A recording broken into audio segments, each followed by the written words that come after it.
Ini betul-betul satu tindakan abuse of powers, ya, penyalahgunaan kekuasaan.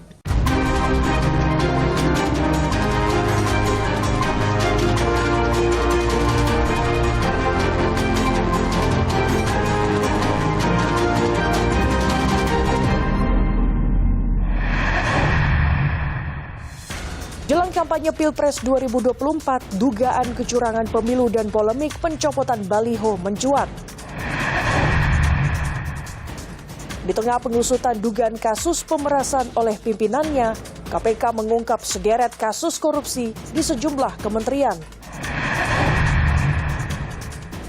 Euforia dan serba-serbi Piala Dunia U17. Halo saudara, bagaimana kabar Anda? Semoga Anda selalu sehat. Selama 30 menit ke depan, laporan khusus kembali hadir dengan sejumlah informasi penting dan menarik lainnya. Bersama saya, Gracia Adur, inilah laporan khusus selengkapnya. Saudara, jelang kampanye Pilpres 2024, dugaan kecurangan pemilu dan polemik pencopotan baliho mencuat.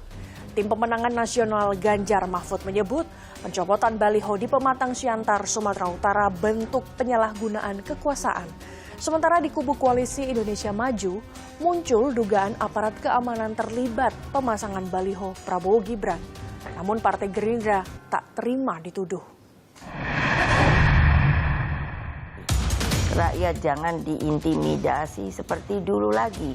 Jangan biarkan kecurangan pemilu yang akhir ini terlihat sudah mulai akan terjadi lagi.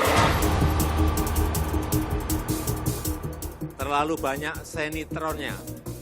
Masa kampanye belum juga dimulai, dugaan kecurangan pemilu menggemuka. Ketua Umum PDI Perjuangan Megawati Soekarno Putri bahkan menyebut ada dugaan manipulasi hukum menuju pemilu 2024.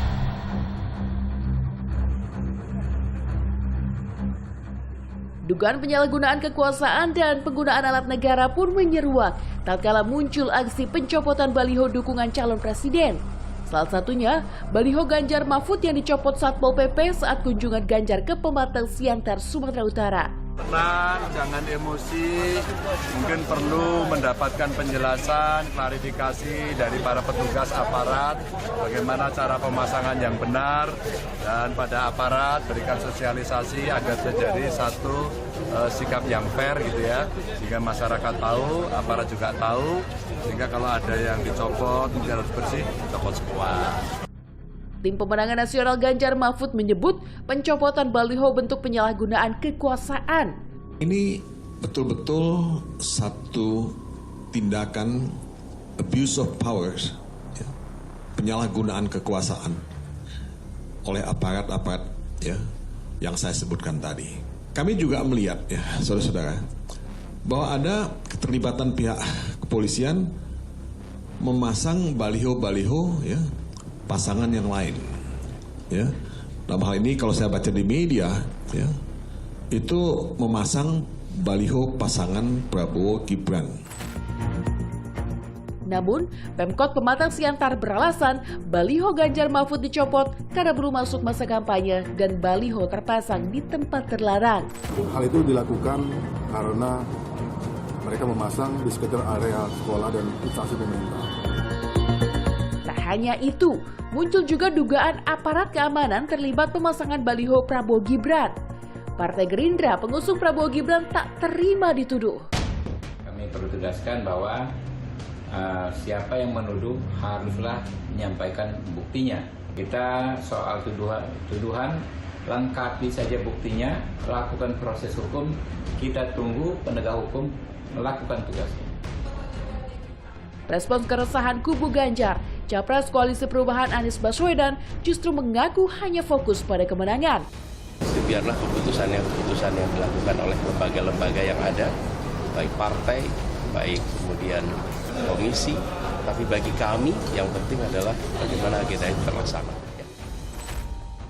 Menyikapi isu ketidaknetralan aparat, pesan netralitas digaungkan saat pengumuman lulus uji kelayakan dan kepatutan Panglima TNI Jenderal Agus Subianto Senin kemarin di DPR. Pesan-pesan yang dititipkan oleh Komisi 1 diantaranya adalah netralitas TNI, yang kedua profesionalitas prajurit. Kita sudah mempunyai koridor bahwa TNI berdasarkan Undang-Undang Nomor 34 Tahun 2014, TNI tidak boleh berpolitik praktis. Dan saya sudah memberikan penyuluhan kepada prajurit yang sampai terendah, pangkat terendah.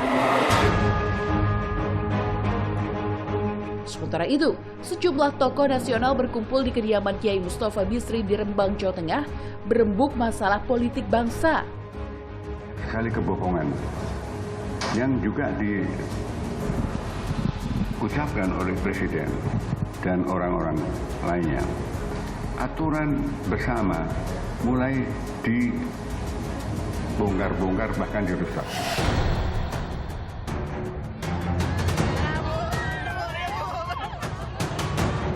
Namun, di tengah keresahan sejumlah pihak, putra sulung Joko Widodo sekaligus Cawapres Prabowo Subianto, Gibran Rakabuming Raka, justru optimistis menang Pilpres 1 putaran. Kita bisa menang 1 putaran.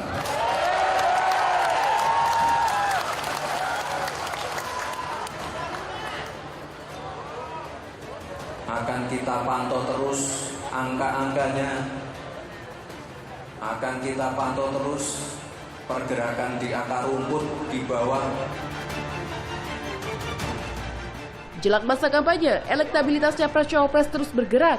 Survei Poltreking terbaru menunjukkan pasangan Prabowo Gibran memperoleh 40,2%, disusul Ganjar Pranowo dan Mahfud MD 30,1%, dan Anies Baswedan Muhaimin Iskandar dengan 24,4% keterpilihan.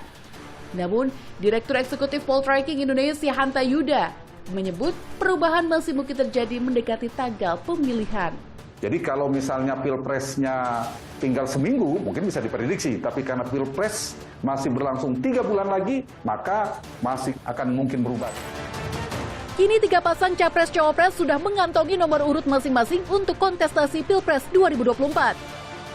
Publik kini menanti tarung gagasan yang mampu menyelesaikan masalah bangsa dan menyejahterakan rakyat dengan cara yang bermartabat.